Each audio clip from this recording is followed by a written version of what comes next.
So I had this realization recently, just thinking, is that, we always hear people say time heals.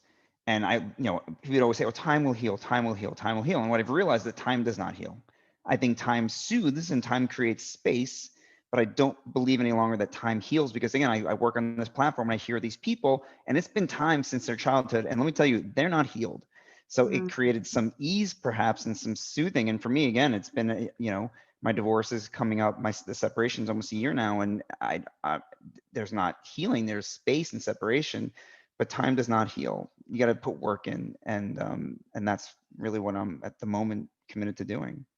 Yeah, I think that's powerful because I think we always have an expectation like, okay, I'm gonna, for a year I'm gonna do this and I'm gonna be magically better. But that's not the case. The the work can take up to 5 years, 10 years. It could take 2 months. Hmm. It's really how much you put in and how much you're willing to let go.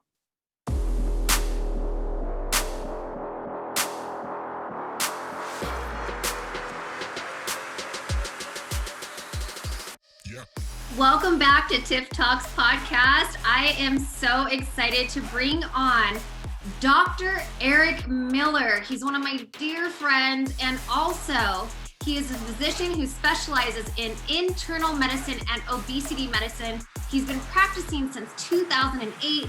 He's originally from New York, but currently resides in Fort Lauderdale, Florida. Dr. Miller is particularly passionate about empowering people to take control of their health with diet and lifestyle modifications. Dr. Eric is also an IFBB Pro athlete, and in his spare time enjoys exercising and spending time with his beautiful puppy, and her name is Evey. Not to mention, he's also a successful entrepreneur in the network marketing space, and we're gonna dig into that in just a little bit. But Eric, welcome to the show, brother. I'm so excited to have you. I'm so honored to be here. So good to see you. This is so exciting.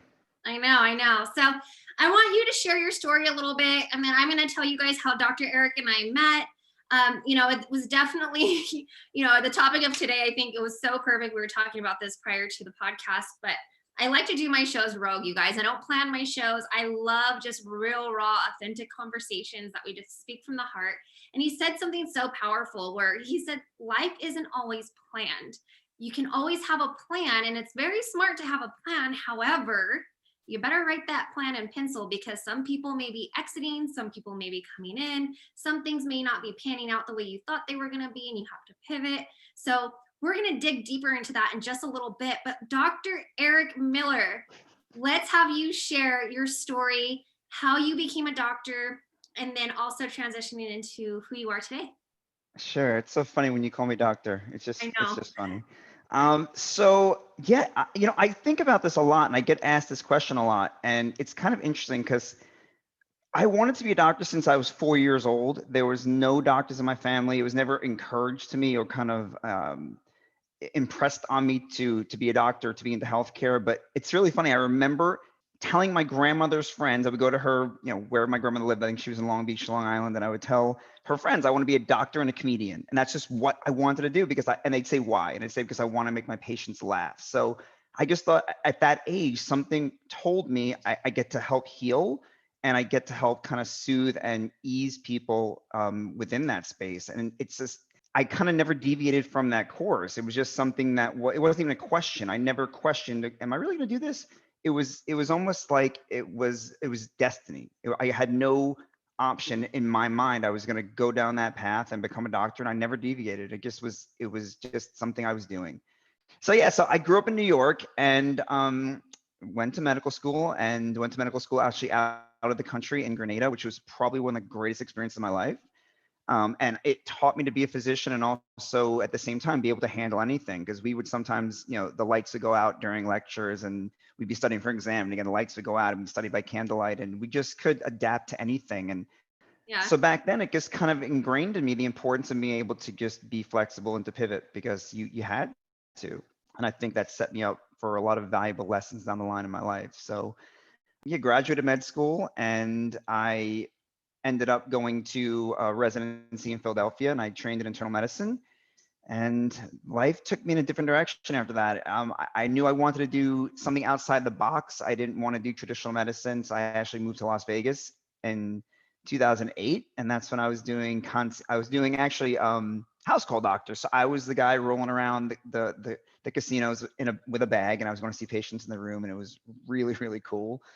And then over the years, just practiced different forms of medicine, both inpatient and outpatient. But it became really apparent to me that what I had been trained to do and the traditional course of medicine was just something that didn't align with me. I realized that and it's actually interesting. Someone asked me this question today, and I realized when I used to work in the hospital that I see the same faces in and out. So there was something called frequent flyers. And I realized that we weren't making people much better. We were putting Band-Aids on them, sending them out, and they would come back. And something triggered in me, I think it was around 2008, when I was like, something's not working here, because these people are coming back, and they're coming back sicker, and their med lists are longer, and they're heavier, and it just, something didn't make sense. So that was kind of really what, that was kind of a branching point in my life when I started to realize that something in the traditional medicine space that I was taught wasn't working.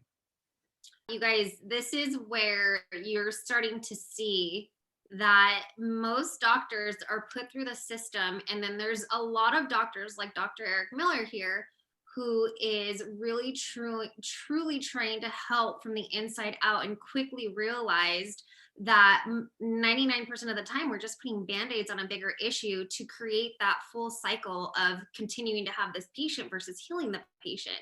And that's something that has always sat heavy on my heart, which is why I'm in the alternative integrative space, because I want to help people from the inside out. And that's exactly where Eric is as well. And, you know, you said so many powerful things already. And when you came out of medical school, Dr. Irene Lambrus was on just a few episodes ago, and she spoke about the debt that you guys created during school. And then when you come out of school, I mean, after, you know, all said and done, after paying your bills, and it takes a long time to pay those off from what I hear, is that you're making anywhere from $35,000 to maybe $40,000 a year, and that's a teacher salary. So what did you realize during that time as well, while helping others through that space? Because I do know that you also are a successful entrepreneur in the network marketing space, again, to provide that additional income.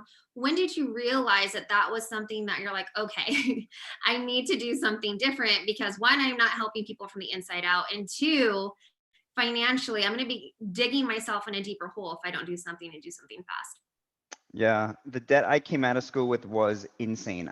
It's been so many years, I forgot the exact number, but I think I kind of like tucked it away somewhere in my mind and tried to ignore it. But it was like over 400 grand. Wow. And I'll never forget. So obviously, you know, I was married twice.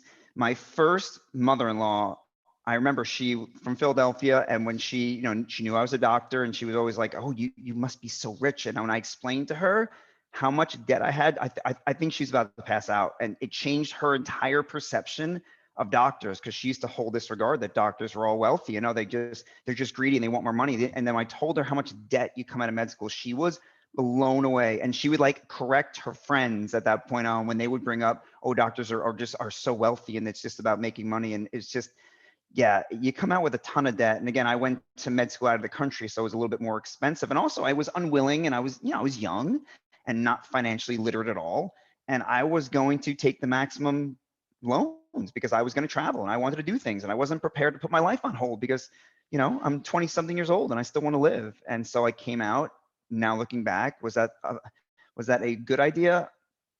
It is what it is. You know, it's just at the time, what felt right to me. But yeah, the debt is insane coming out of medical education, like insane. Wow. $400,000. I didn't even realize it was that much. Oh my gosh. Okay, so maybe more. And so you opened up a concierge service. That's actually, because we're going to insert how we met, which is crazy. It's been 4 years ago. So almost about 4 or 5 years ago, because we were friends first before we decided to collab and partner up with what we're going to share with all of you guys. So this is how I met Eric Miller. Is I remember I was at a gym, and I just saw this truck drive, or no, I'm sorry, this SUV drive by. Oh my God. He's shaking his head right now, because your first impression is like, wow, like these people are really in shape, but wow, I mean, that whole car is their bodies like wrapped around. But it was also great marketing because you're kind of like curious, like these two people look incredible. He's a medical physician, and then his then wife was a personal trainer. And so they decided to do concierge services where they would drive to your home, help you go through your cabinets. And again, remember, he's an obesity specialist. So he was there to really help from the inside out, because I know that that was a time when you guys pivoted. So I want you to talk about that season of your life. Yeah, so that idea for that business came out of, again, the realization more and more as I practiced, because I did some outpatient work for a while, that it wasn't working. And for me, I see the gateway to people's health in terms of their nutrition and their choices. I wish I could call myself like a choice MD, because I think choice is everything. That's going to dictate your results. So I just saw that this was the problem, and nutrition was the way I wanted to go about it. And I wanted to help battle the obesity epidemic, which I think has gotten probably worse since then. Yeah. But I also knew that the office was not an answer. You can't come in and have a few-minute conversation with your doctor and they just, slap a Band-Aid on this obesity thing and you move on. So I knew that there was more to it. I knew the problem wasn't the problem. My initial intention was to create a space where I could get really deep with people. Like, okay, what's really going on here? Why? People know what to and what to not eat for the most part. Again, there's a lot of misconceptions out there, a lot of food myths, but you generally know what to do. So what is it really that's holding you back? What kind of things can create this space where you go down these continued choice pattern where you finally get to this place where you are, whether you have diabetes or whether you have hypertension, whatever other things that associate with obesity, what else is really going on? So I wanted to take it out of the office into their home or into their office, but in a space where they could get vulnerable. Again, in my initial vision was I wanted people crying. I wanted people getting deep. I wanted it to be real and raw. And that's where the idea came up for this concierge medical weight loss practice that we launched. And it was mobile, and the car, oh my God, talk about like the hurdles of entrepreneurship. Yeah, that was not a great idea. It was a little bit ridiculous, but we had a marketing guy at the time because, again, we were brand new entrepreneurs and we thought that's what you do. And don't do it. Anyone listening out there, please don't wrap your car. Not recommending it. Not a big ROI on that. Yeah, I mean, I definitely don't see the ROI in it, but it was, in a sense, like, that's actually, ironically, I'm like, who are these people? Hysterical. But then you would come into the gym. So you guys remember my story. If you guys go to episode 1, you can kind of understand a little bit of where I'm going right now. But I had a painful year. I went from corporate to going back on the training floor as a master celebrity trainer. So I had a few of my clients there, and actually that's where I saw Dr. Eric Miller come in. And I would always wonder, like, what the heck do they do? They come in, whenever they want. They're driving this car. And I'm like, out of curiosity, because I was also in a space which they didn't know, because outside looking in, they were like, this girl probably has it all together. They saw me with celebrity clientele. They're like, she's great. But they didn't know that the back end, like, I was struggling. I was still trying to rebuild my business. I was trying to find something that was a little bit more time leveraging. And I was like, out of curiosity, because he's a doctor and I do nutrition. So I'm like, I wonder if there could be some sort of synergy. And his then wife kept saying, yes, we have a nutrition system. This is what we do. And I'm like, okay, I'd love to sit down and kind of hear what you guys do. And at that time, I didn't know that they had partnered with a network marketing company. So I want you to also talk a little bit about that space and why you guys got started in that as well. I talk about this kind of a lot. It's that I wish someone had asked me when I was a kid, not I wish someone didn't ask me, what do you want to do? Because everyone always says to your kid, oh, what do you want to do? What do you want to be? I wish someone had asked me, what kind of life do you want? Because going down the road to being a doctor, again, very, noble, and you can earn a decent living, but at the same time, I knew it wasn't going to give me the life I wanted. I wanted freedom. I wanted to travel. I wanted to make my own choice about where my day went. I wanted to choose how much I can earn. I didn't want to cap on anything. So when I got first introduced to network marketing, I had never heard of it. Didn't know something like that existed. And it was introduced to me by a couple that are now closest friends and mentors. And it absolutely blew my mind. And I was like, wait a minute, there's an opportunity where I can, first of all, do what I truly set out to do, which is to provide people with solutions that they can choose into that actually work and actually nourish the body and actually can start to heal from the inside out. Like, that exists. And at the same time, I could also create relationships with people, and I could build people, and we could build each other, and I can create an amazing business. Like, what? Yeah. Like literally blew my mind. And I was just absolutely hooked. And I still to this day think it's absolutely brilliant. And it's just funny because I was just thinking about it. I am like I am the antithesis of the typical network marketer. Like most people look at a doctor and they think their doctors aren't going to do that. And most doctors think I'm absolutely insane. And then also, like I was on a call recently and I'm like the only guy on the call. And it's just, so I'm a male, which is in a predominantly predominantly female driven industry. And then on top of it, I'm a doctor. And it's just, it's interesting. And which I kind of like. The more I think about it, the more I dig it. I'm Yeah. fine with that. Yeah, you're definitely setting the tone and you're leading by example. That's so cool. That's where we connected. And again, that was something for me where I was like, oh no, because I had been approached prior to that. And if you network marketers listening to this, I know that most of you guys have been skeptical or you've been like, heck no, I'm never doing that.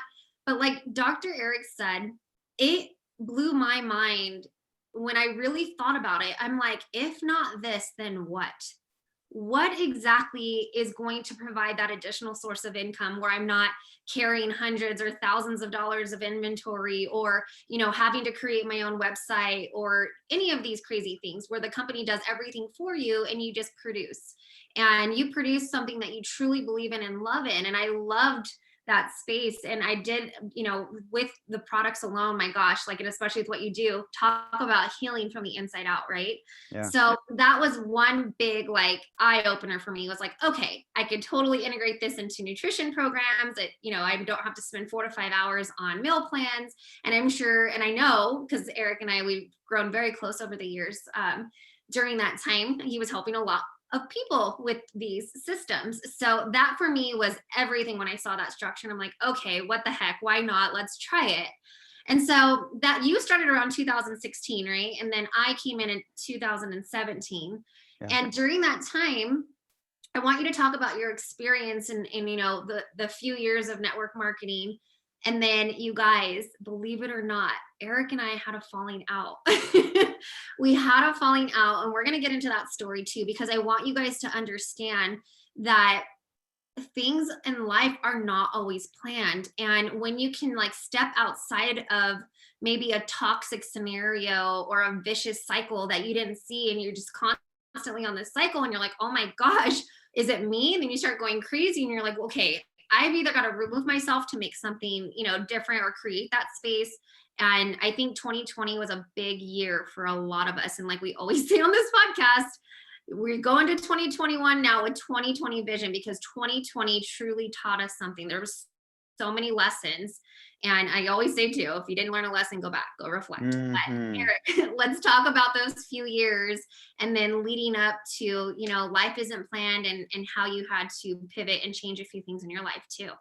Yeah, I think I more than a few things. My life looks completely different. But yeah, so network marketing has been, I still to this day, I think probably one of the greatest blessings of my life. First of all, the people such as yourself who have brought into my life. But more than anything, again, life-changing products. I've created additional income with very, very, very to no overhead. But what really, like what I'm grateful for every single day that I wake up is that I didn't know there was such a thing as personal development, or you get to grow yourself as a human being, until I was introduced to network marketing. I know people might be on here saying like, that's ridiculous. Like you sell people stuff and you get people to sell people stuff. And that's absolutely not what network marketing is. The opposite. Exactly. So like, I wish people understood the gravity of the relationships and the growth that comes or has to come. It has to come. And the people I think who aren't successful in network marketing probably can look at themselves and realize they didn't grow. And it's because that lack of growth that their business didn't grow, not the other way around. So in my life, I've changed so much as a person because of what network marketing introduced me to, the principles that you get to learn, and the way you get to kind of shape who you be, so that you can create what you want and so you can serve other people. So to this day, it was the catalyst. And again, it sounds crazy that this business that some people are super skeptical of, this business was a catalyst that has changed everything for me. And even the bad things, quote unquote bad things, that have happened over the last year or so, and the way my life has shifted, if it wasn't for what I gained and what I was taught over the last 5 years in network marketing, I'm not sure how I would have coped or survived. I don't. That's because, again, creating those relationships and the personal development, and again, in the right space. I truly have to say the mentors that we've had together in our prior company, or my prior company, Eric's still currently there, are some of the best mentors I've ever had in my life. And I still attest that to this day. They're a huge Mhm. part of my growth. They're a huge part of a lot of mindset things that I've learned over time, and a huge part of why I do my morning routines, why I read the books that I read sometimes. And I've have incredible mentors as well, and it's just, you can never have too many, that's for sure, but it's the right ones, and the people that you resonate with are going to be the ones that are going to help you. And like Eric said, it's going to be the catalyst to your growth in who knows what. And Eric's going to go ahead and share that who knows what, because again, Yeah. life's not planned. So let's talk about 2020, because during that time, we were going through some transitional stuff in our business. There were some hiccups that kept happening. There were some cycles that just, it was like a marriage that for some reason, every 2 to 3 months, there was something that would come up, and it just never would get on the same page. We were missing each other in conversation. We couldn't hear each other. And then finally, it just exploded. So I don't know if you guys can relate to that, but again, using our tools, using what we knew best at that time. This is where I just knew that the only way that things were going to change is if I personally had to remove myself from the situation, regardless of what people may have said or believed or whatnot. I had to do what was best for the health of me and then also my family. And I do know that the same thing happened to you shortly after. Mhm. So during that time of your life, I want to say it was around March, April. So around this time last year, crazy. It's been exactly a Yeah. year. And let me tell you guys, Eric, one of the things that I love the most about Eric is that when he's wrong, he'll admit it. And when he wants to do right by you, he will always make it right. No matter how, because we're humans, we're going to make mistakes. It's just the natural being of human beings. We're going to always make mistakes. But let me tell you, when someone comes to you and they acknowledge their wrongs, who are we to not forgive? I'm a firm believer in my Christian religion side, and if Jesus can die for us, I truly believe in that you can forgive people for their mistakes. And that's how we're here today, because there were things that I also made mistakes in, and I said, hey, I'm sorry too if I ever said X, Y, and Z. So I want you guys to understand the true beauty of radical forgiveness, because Eric is still in our lives. He's our family still. We treat him as such. And so during that time, it was very hard for us, because we absolutely loved, you and everything that came with our last experience, our last company.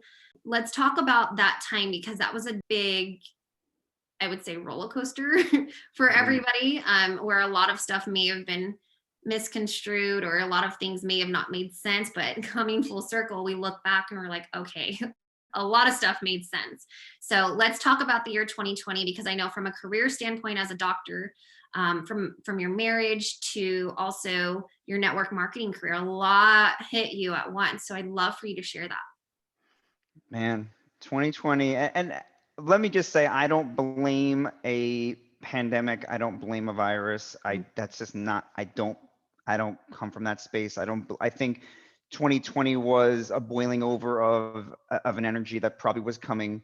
And so anything that I think people experienced, for the most part, again, unless you were affected health wise from the virus, but I'm talking about, like, in terms of fear and in terms of shifting in society, that was brewing.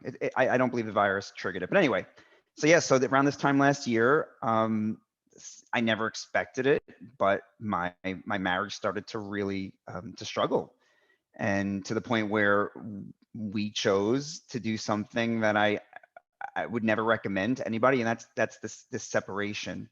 Like you see TV shows and they say, oh, we're gonna take some time apart, probably a Friends episode or whatever. And we decided to do that, thinking it was gonna clear space and thinking it was gonna create a clarity, and it created the opposite. It turned confusion into absolute chaos.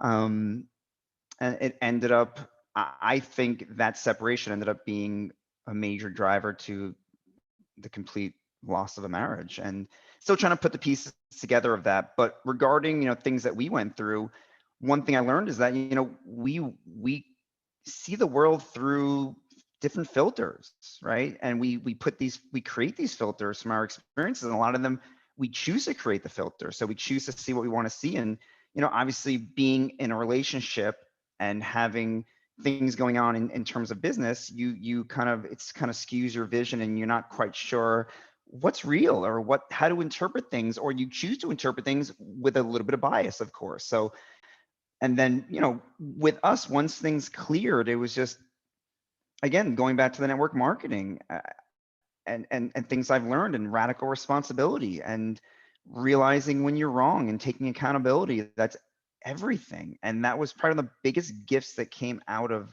my divorce last year, is realizing, what can I take accountability for?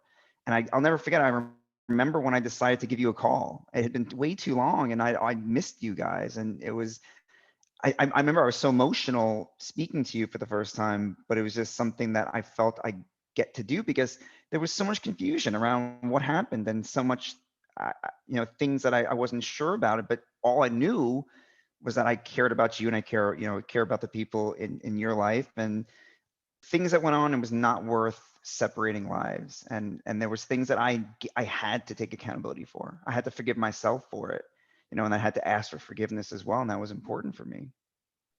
I'm not getting emotional or anything. And I'm trying, I'm trying not to. I just, my biggest thing too is I wanted to share with the world, because you are a huge part of, opening this space of my life, and that it wasn't always, rainbows and unicorns and this perfect thing that we would paint on social media. Don't get me wrong. Let me tell you, the vehicle, where we were at, I truly believed in everything. I loved everything that we were doing. But sometimes in relationship is always going to be number one with anything that you're doing, especially if you want a successful business. You're never looking at the income. You're looking at relationship, because you want always to build that relationship first and serve others, and income will always follow. Success always follows when you're serving others to your highest. And that was a big thing of why I stuck around for so long, because I just believed in it so much. But like Eric had mentioned, you want to believe in the best in people, and you always want to believe that at the end of the day that you're doing the right thing. But sometimes those other people may not be on that same page.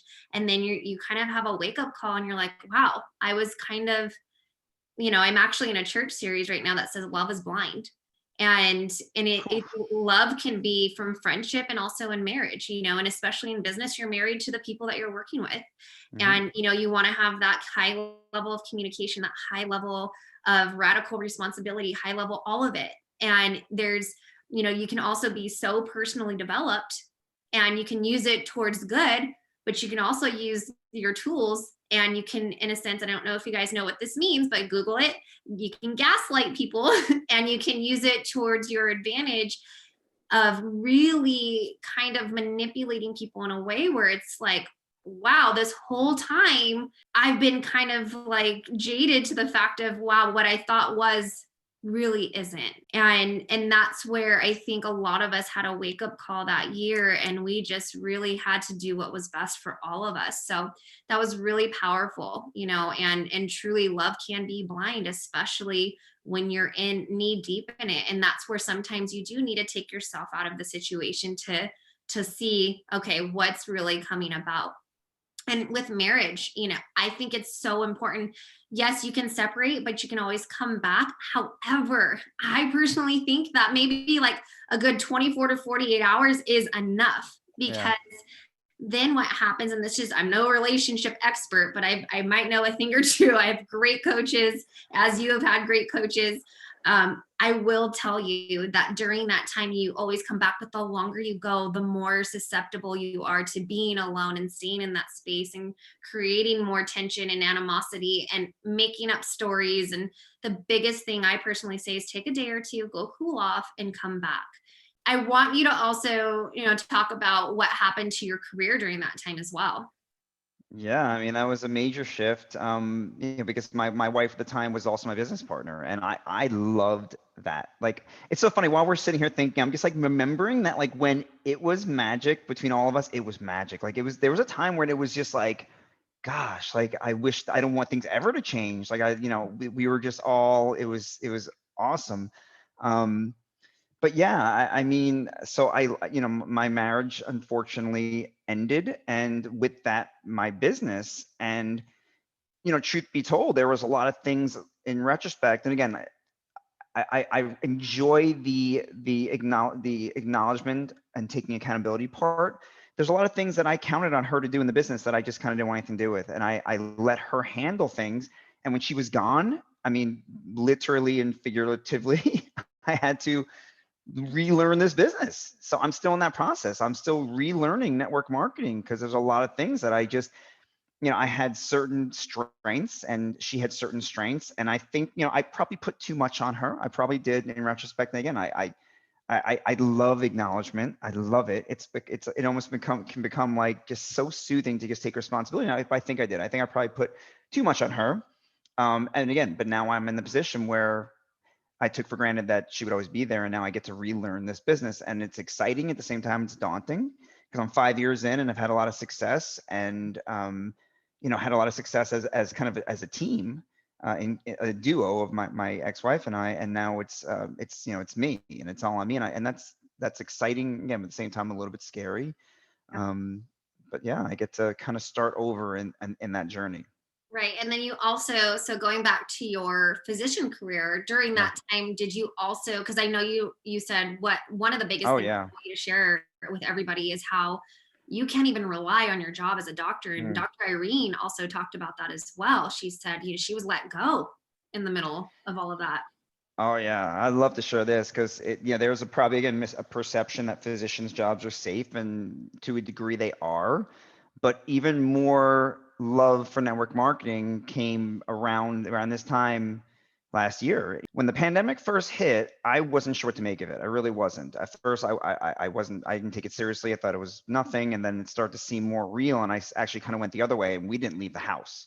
So at that time, I was working in a role where I would go to skilled nursing facilities and see patients. And I remember before, I think I took a week off. I wasn't feeling very well. I didn't have COVID, but I took some time off, and then I called the facilities I worked at, and I said, hey, you guys prepared? Like, you guys have like masks and stuff like that? And they said, no, we don't have anything.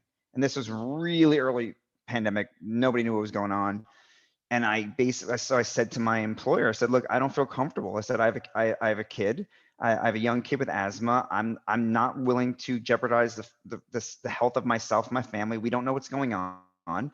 And I took a leave. I took a leave of absence for a month, um, which they were okay with me doing. Obviously, it wasn't ideal, but they were okay with me doing. And then a month passes, and they give me a call, and they say, look, we're going to set up a meeting to discuss you coming back. And I said, oh, okay, cool. Like, I think I'm at the point where I'm ready. So the meeting turned out to not be a meeting to discuss me coming back. It was a meeting to tell me that, oh, by the way, the volume is way down because of what's going on. When you do come back, we're going to cut your salary. I think it was by like 60 to 70%. And I was like, I'm sorry? They said, yeah, like this, they offered me to sign a new contract, which technically was a breach of contract, but whatever. They said, whether you sign this contract or not, when you come back, we're paying you this new salary. And I was like, you understand I can't support a family of 4 with this. And she goes, oh, I know. She's like, I understand that. So if it's up to you. So basically I was forced into a resignation. Hmm. And here I was thinking, this is a pandemic. They need doctors. No one's, they're gonna claw for me to stay. Nope. I was forced in some degree to resign, because I could not have sustained the livelihood of my family on that, and I was left with no work. That is And insane. it was insane. It was insane. But like, Wow. people think being a physician, there's no work that's safe. There's no job, I think, that's safe. That's why creating something for yourself, even as a side hustle, even if it's small, it's so important to have a secondary income, a third line of income, something, because you cannot count on your employer. You cannot count on your employed position. It's in no way guaranteed. It's in no way certainty. And I think the last year has more than proven that. That is so powerful. And I'm so grateful that you shared that, because that is what we don't realize until you're in the midst of it all. Hmm. And if you are counting on your job, and the one thing that I will tell you, like with my story, I'm a corporate dropout, but it's because I quickly realized that when you're an employee, or when you're, even doctors are W-2s, you know, when Hmm. you're a W-2, someone else owns your job. You, even as a doctor, are not secure. And that really opened my eyes to where I, of course, we all go through some sort of transitional pain when you are, you know, leveling up. And when you look at, okay, I need to have an additional source of income. And that goes back to when I said, if not this, then what? That's the space that I was in, because I didn't have the income to go and open up a facility, or the, you know, a doctor, or a little office where it was more than I was even making. And those are things that you are just aligning yourself to help one day come down to, okay, I do need an additional source of income. And how is that going to look? And if it's not network marketing, maybe it could be drop shipping. But again, drop shipping, you're looking at a good $10,000-$20,000 investment, maybe even Hmm. more. Yep. Start that. So when we go back to the network marketing space, or, you know, that structure, and I love network marketing. We do it on a day-to-day basis. We literally network every single day when we're talking to someone.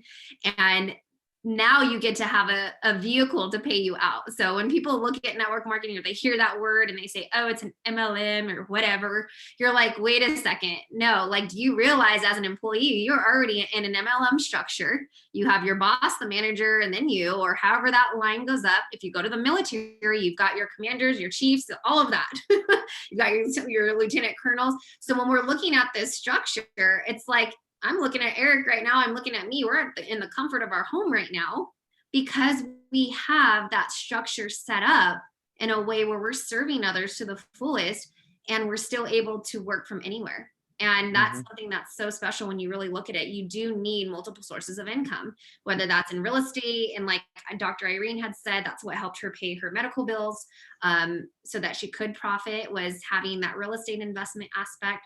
So really, really powerful stuff, Eric. And I really want you to really share, you know, your success through that journey, through personal development, through all of that. You guys, this man has created over 6 figures in this space in just 5 years. So what has been the number one, I guess, perk, I should say, to where you're at now? And I would love for you to share with everyone, because he was just in Las Vegas not too long ago. He made some huge shifts, and he's pivoted, and he's created some massive amounts of like personal wins. I think success doesn't always have to have a dollar sign behind it. I think success could be you doing what you're doing now. So I want you to share with everyone how that opportunity also helps you get to where you're at today. Sure. Well, first of all, the biggest perk I'd say for network marketing is it has saved my life. Again, when I lost that job, it hurt, but at the same time, I had residual income coming in that I had created over the last 5 years. So, and that's not the only time. There have been times where I've had issues with employment, you know, with the W-2 employment, and network marketing saved my life. So that's the biggest perk, is having my life saved by this industry that I absolutely love. But yeah, my life right now is extraordinarily different, and you know the details, and I'll share some of it. But obviously, I went from having a wife, having two children who were not my biological children, but I never thought of them otherwise. You know, I always thought of them as mine. A dog, a house. So I was like always surrounded by people and pets and things like that. And I was in Las Vegas, and once the divorce went through, again, another lens I was wearing. I wore this lens that Las Vegas was just the greatest place in the world. I would never leave. Like, if you asked me last year, this time, and you asked me, will you ever leave Las Vegas? I would have said no. I Yeah. never planned on leaving Las Vegas ever. I loved it. And then all of a sudden the divorce happened. And it's like, literally, I took off this pair of glasses and I looked around. I'm like, this doesn't resonate with me anymore. Just energetically, I just felt like it wasn't for me anymore. I felt trapped there. I guess it's weird. I saw it totally different. I guess, being a soon to be single man versus a family man, everything looked different. Yeah. And I chose to make a change. I chose to pivot. I realized I wasn't gonna thrive there, and I picked up and I moved to Fort Lauderdale. And it's funny because I never thought I'd live in Florida. I, for years, bought it. My parents lived down here, and I just never had any interest in living here, and it's been beautiful, but my life's completely different. I now practice only telemedicine, so I work 100% from home, which is really interesting. And it's Yeah. interesting in many aspects. First of all, when my divorce first happened, again, obviously changed my life. It rattled everything. I did not ever expect it. When that separation happened, never did I ever think I wasn't going back into that house again. Like, Mm. it wasn't even, never crossed my mind. So the fact that I'm here still kind of boggles, but at the same time, one of the biggest points of growth for me has just been accepting what is. It just is. Um, but again, when it happened, my biggest fear was being alone. I was petrified of being alone. I didn't want to be alone. I just like being alone at night, being alone in the morning just rattled me. And now I'm Mm. alone like 99.9% of the time, and like I'm okay with it because I Yeah. realized that's what I needed. Because my mentor says it's that which we resist most that is the key to setting us free. So I resisted that, and now I'm alone all the time, and it's fine. And I realize I don't need so much stuff. So that's a big transition in my life too. I've kind of gotten rid of lots of stuff. Yeah. And also I don't need a large circle. Yeah, I love my network. And again, of course, I'm a network marketer, but I don't need a large circle. And I've kind of seen some beauty in almost like a minimalistic lifestyle where it's me and I get to work on myself. And that's really where I am. It's funny. I was scared of being alone with myself, but that's been the greatest gift is learning myself and seeing what I'm capable of and seeing what I don't know, and looking into things I thought I knew about myself. And it's been such an experience of a discovery within myself, and it's really hard. It's really, really, really hard.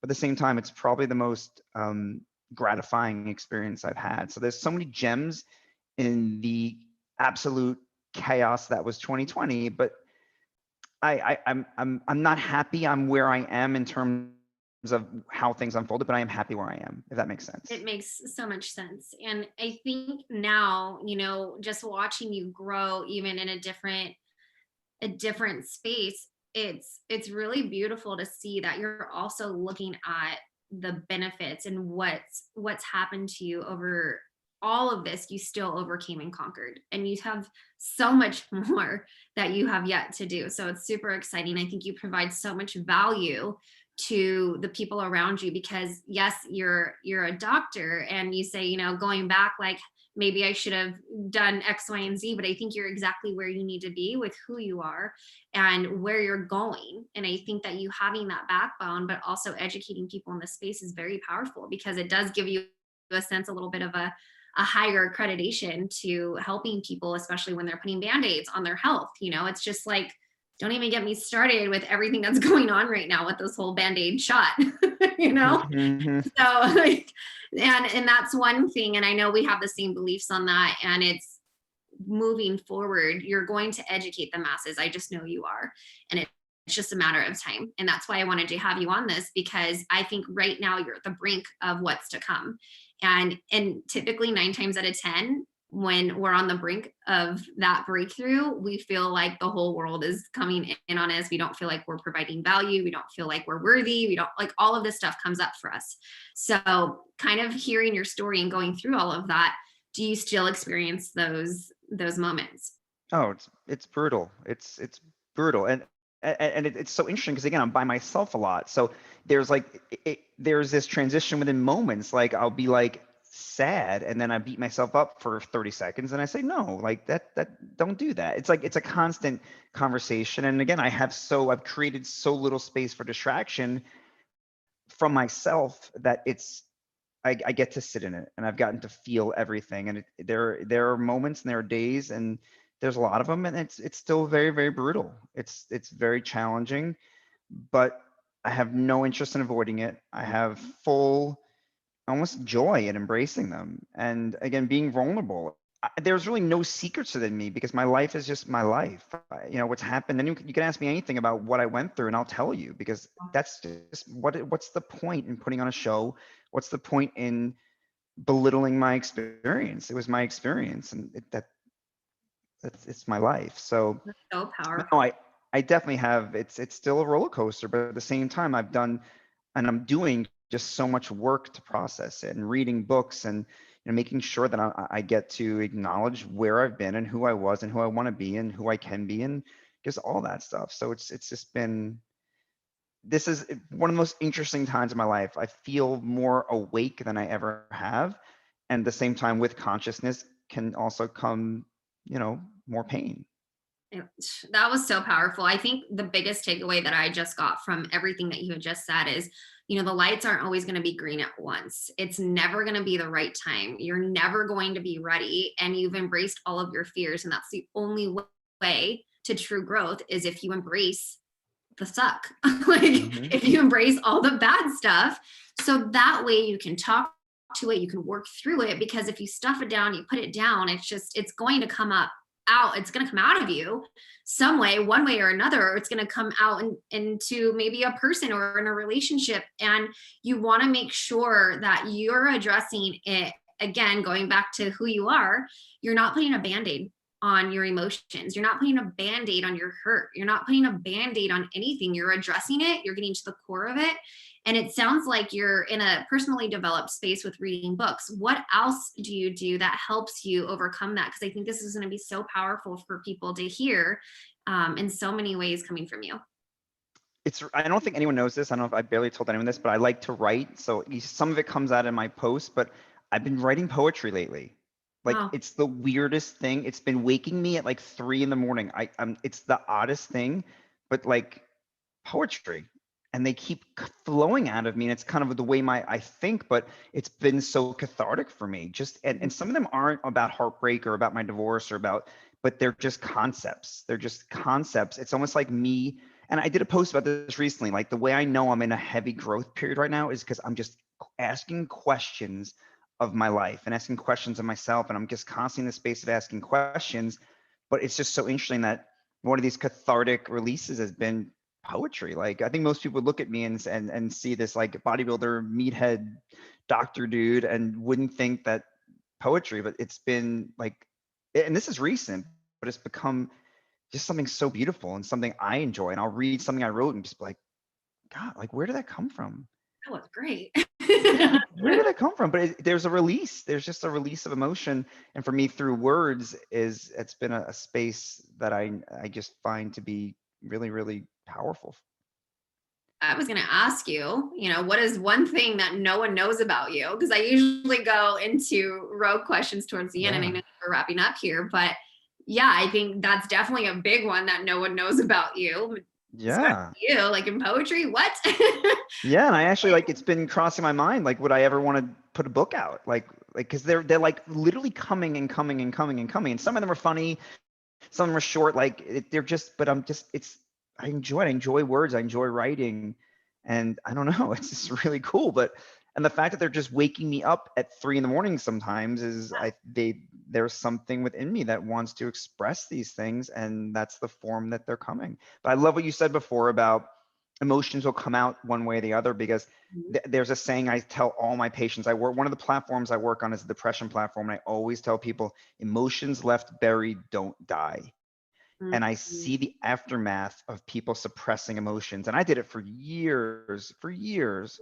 And so that's, now I want to make sure I let those parts of me speak, whatever those parts are. And I'm actually creating different relationships with different emotions. Like, I had a really bad relationship with anger in the past, and I thought being angry was a bad thing. Like, as if being angry was a negative connotation, but anger, it can be a good thing. Like, you can, I had a really weird relationship with anger. So that for example, I've worked on that a lot. And I've realized that that's a primary emotion, and B, it's not a bad thing to express anger, because when people suppress anger, it turns into rage. And I think we see that in our society with, unfortunately, these mass shootings and whatnot. These are the consequence of rage. Yeah. Yeah, my personal development coach is Steph and Shay. So they have taught us so much when it comes to anger. And that's so powerful that you said that. Thank you so much, because that's one thing that we're taught is just, like, for example, in scripture, love is patient, love is kind. There is no room, in a sense, for anger, but there is also, you are going to be angry because, again, we're human beings. And one of the things that they had said, Steph and Shay, is when you're angry, you need to release. If you need to go cuss a tree out, go cuss it out, because you're going to end up taking it out on the wrong people. Even with yourself, you can beat yourself down with it. You can, Mhm. your self-worth just goes to the toilet and you're just completely just angry with yourself, when in reality that's not the core issue. There's so many things that you need to get down to, and in order to do that, you have to release somewhere. For me, it's boxing. I love to Mm. fight, so I think that that's really healthy, of being able to get it out. Poetry is a great way, if that's something that you want to write it out. Journaling is really great too, but you do need to release, and you do need to choose what that looks like for you and what makes you happy. And it sounds like that where you're coming from is a very educational space, because we're so taught to like, outside of personal development, is actually like, this is wrong, this is wrong, this is wrong. But you're like, okay, so I'm just going to self-soothe myself, and then I'm just going to hold it all in, and that does not work at all. Mm. And it That's just, I'm seeing the aftermath, and again on that, I work on a platform that's solely for depression and anxiety, and I see the aftermath of it, and it's all the bottling of emotions, and it's all the avoidance of emotions, because we are not taught as a society to feel. Like, think about what we say to our kids when they're crying. Don't cry. It's okay. It's okay. Don't cry. And we think that's valuable. It's actually not valuable. We're actually teaching our children that their emotions aren't warranted. It's so dismissive if you think about it. Don't cry. It's okay. or to the extreme of, oh really, you're going to cry, I'm going to give you something to cry about. Mm-hmm. And that's another extreme way to do it. And instead Yeah. of being more like conscious parenting, where they're going to, why are you angry? Ask them questions so they understand, where that anger is coming from, getting to that core issue. That's such a huge breakthrough as a parent. Trust me. Yep. We have, our two, and they're growing up so fast, and you're just seeing what society is doing to our kids, and it's just absolutely heartbreaking. And Yeah. so, Well, we're not taught in our society to process emotions. We're not taught. So it's sad, because on this platform I work on, can you guess which population at most is really having the hardest time right now? Any guesses? I don't mean to pimp it's you. their children. It's the young people. Yeah. I don't have a patient, I think, over 44, and the majority of them are 20s and 30s, and they are riddled. I mean, they're shattered. They don't know how to live in this world. They don't know how to process reality. They don't know what reality is. They don't know what emotions are. So sad to see. And again, it makes me want to work on myself more. Right. It makes me want to, That is it the makes, key right there, is yeah, you are a leader in a sense. And this goes back to parenting, or being someone special in somebody's life, is you get to lead by example, and you want to work on yourself deeper and deeper. And I think that's beautiful that you just said that, because it all starts with you. And if you yeah. want change, and if, especially with our youth right now, and just kind of like I was going to explain a little bit earlier, is it's really up to us and what we get to help create. For example, if you're scared and you're anxious, and your child feels that, they're going to be scared and they're going to be anxious. But if you're grounded and you frame it up in a way where it's understanding, and you acknowledge those things of, Yeah. here's what anger comes from, what's that core emotion coming from, and helping them identify that, I mean, you're going to change the world. I mean, just know, like I said, you're on the brink of something way more massive, because I just know you're going to provide so much value to so many people. Thank you. It's actually scary. While you're just talking, I realized that, communication is probably the one thing that creates the biggest breakdown. I know in my marriage, looking back, lack of communication or miscommunication or unexpressed expectations is probably the biggest breakdown we had. But looking around, like with technology and all these things in our society, our kids are getting worse at communicating. And I just had this realization that that's actually really scary, that our kids are probably worse communicators than we were brought up to be. And communication is what creates, I think, the biggest number of breakdowns. So that's actually just hit me as a really scary thought for our future. Every step that you're making is amazing, but what is one tangible thing that you can give our youth? Because like you said, a lot of people are in this space right now, from scarcity to not knowing what's next. A lot of people are still unemployed. What is one tangible thing that you can help others kind of get over that hump of scarcity and anxiety? What would be one thing that you could help with? Again, it's kind of what we talked about earlier. It's realizing, embracing, and surrendering to the fact that life cannot be planned, and dropping expectations. Mm. because we don't get to plan these things. So I think it's our relationship with expectations that creates a lot of this. These young kids, especially, the expectations that their parents had of them, expectations they have themselves. It sucks the life out of everything.